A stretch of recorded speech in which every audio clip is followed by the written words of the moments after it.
എവിടെ ചങ്ങായിജി അല്ല ഞാൻ എവിടെയൊക്കെ തരുന്നു ഈ ഫോണൊക്കെ അടിച്ചിട്ട് ഫോൺ കൊടുക്കണില്ല. എന്താ എൻ്റെ പ്രശ്നം? എടാ എനിക്ക് ഭാര്യനെയും കുട്ടികളെയും ഗൾഫ് കൊണ്ടാണോ? അതിനിപ്പോൾ എന്താ നല്ല കാര്യമല്ലേ? എനിക്ക് കമ്പനി വക സ്വന്തമായിട്ട് റൂമും കാര്യങ്ങളൊക്കെ ഉണ്ട്. എടാ പെണ്ണുങ്ങൾക്കും കുട്ടികൾക്കൊക്കെ വിസയും പാസ്പോർട്ടൊക്കെ റെഡി ആയിട്ട് നിൽക്കുകയാണ്. എടാ എങ്ങനെ ഞാൻ പോവാ? എനിക്കിപ്പോൾ എൻ്റെ ഭാര്യനെയും കുട്ടികളും ഗൾഫിൽ കൊണ്ടുപോകണം. അതിനിപ്പോൾ എൻ്റെ ഉമ്മ ഒരു തടസ്സമാണ്. അതല്ല ഇപ്പം എൻ്റെ പ്രശ്നം. അങ്ങനെ ഞാൻ പറഞ്ഞ എനിക്ക് അവിടെ റൂമിലും സൗകര്യവും കാര്യങ്ങളൊക്കെ ഉണ്ട്.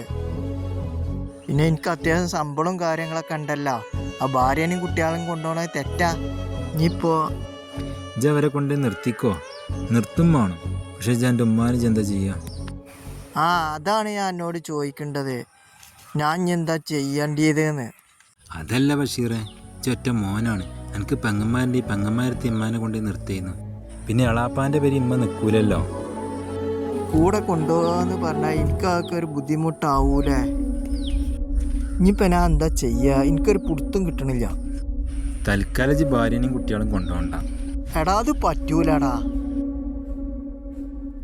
എന്നുവെച്ചൊരു കാര്യം ചെയ്യ്, ആ വൃദ്ധസ്ഥാനത്തിൽ കൊണ്ടായിക്കളാം. ഞാനും അതന്നെ ആലോചിക്കണത്. എടാ എങ്ങനെ എനിക്കിനോട് ഇത് പറയാൻ തോന്നിയടാ? വേറെ ഇപ്പം ഞാൻ എന്താ ചെയ്യുക? ഇനിയിപ്പോൾ അതേനെ ഒരു മാർഗമുള്ളൂ.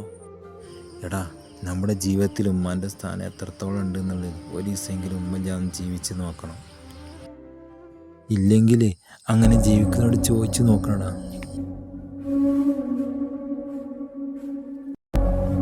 എടാ ഞാൻ കൊണ്ടുപോയിക്കോളാ എൻ്റെ ഉമ്മാനെ.